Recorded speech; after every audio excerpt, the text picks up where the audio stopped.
The humid air over the Panama Canal is thick with tension as dawn breaks over the waterway. The mist clings to the surface, blurring the line between sky and canal, and the world seems to hold its breath. This is a place where the pulse of global trade can be felt in every humid gust of wind. And, today, that pulse is strained.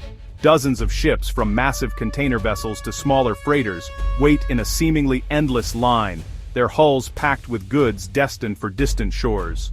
The queue stretches for miles, a floating city of steel and anticipation. On the deck of the Global Voyager, Captain Eva Rostova surveys the queue. Her ship, loaded with electronics, textiles, and foodstuffs, has been anchored for days. She keeps a vigilant eye on the horizon, knowing that every hour spent waiting chips away at her schedule and her crew's morale. Each day of delay means mounting costs and growing uncertainty for the global supply chain. Shipping companies face penalties, perishable goods risk spoiling, and customers around the world are left waiting for products that may not arrive on time.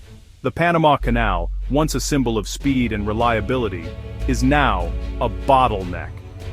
The very short cut that revolutionized world trade is struggling to keep up with the demands of a modern, interconnected economy. Captain Rostova checks the latest bulletin.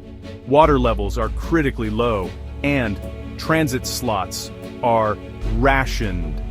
She pores over charts and updates, searching for any sign of improvement, but the news remains grim. The delay here ripples across continents, disrupting businesses and economies.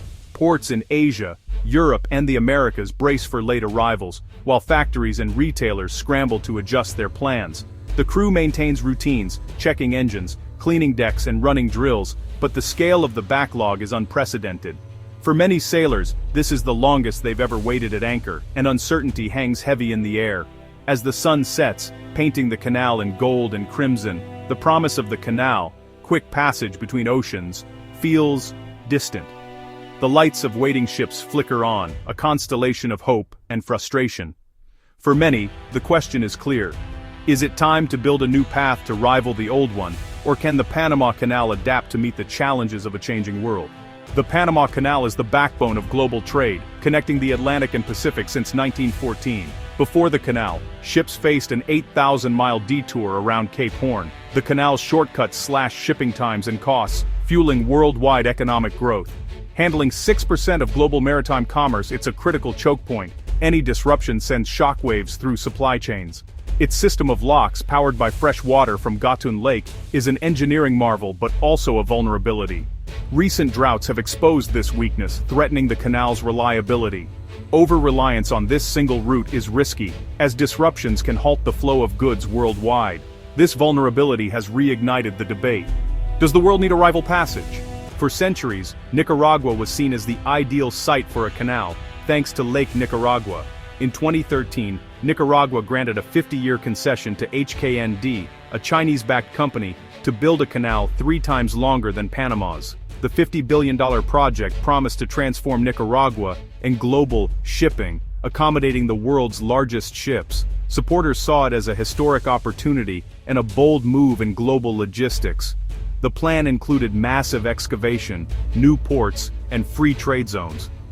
The announcement sparked debate and concern in Panama and beyond. For a moment, it seemed the centuries-old dream was finally within reach. The Nicaragua Canal project was seen as a sign of China's growing influence in Latin America. Though led by HKND and Wang Jing, many suspected Chinese state backing, fitting Beijing's global infrastructure ambitions. The canal would give China a strategic trade route, bypassing US-influenced Panama. But after a symbolic groundbreaking, the project stalled. Wang Jing's fortune collapsed, and Chinese state support never materialized. Years passed with no progress. HKND closed its offices, and the vision faded. Nicaraguan officials insist the project is alive, but little evidence remains. The grand design has been put on indefinite hold. The dream of a China-backed canal through Nicaragua has all but vanished. The Nicaragua Canal faced insurmountable challenges from the start. The $50 billion price tag lacked credible funding, and revenue projections were shaky. Engineering obstacles were immense, cutting through rainforests, hills, and Lake Nicaragua itself. Environmental risks were severe, threatening water supplies and critical habitats. Protests erupted as local communities and environmentalists opposed the project. Ultimately, financial, technical, and ecological realities made the canal an impossible dream.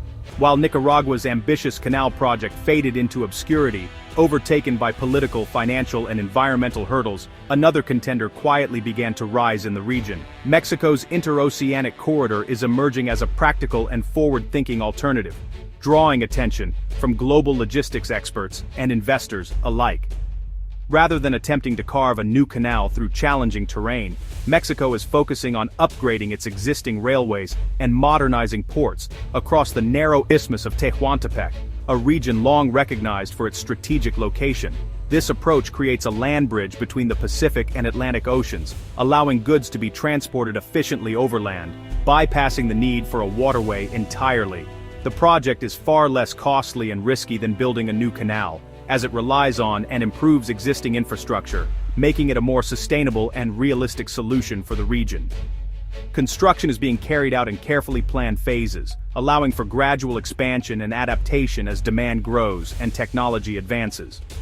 The first stage alone is set to handle over 1 million containers annually, with future phases expected to boost capacity even further as trade volumes increase.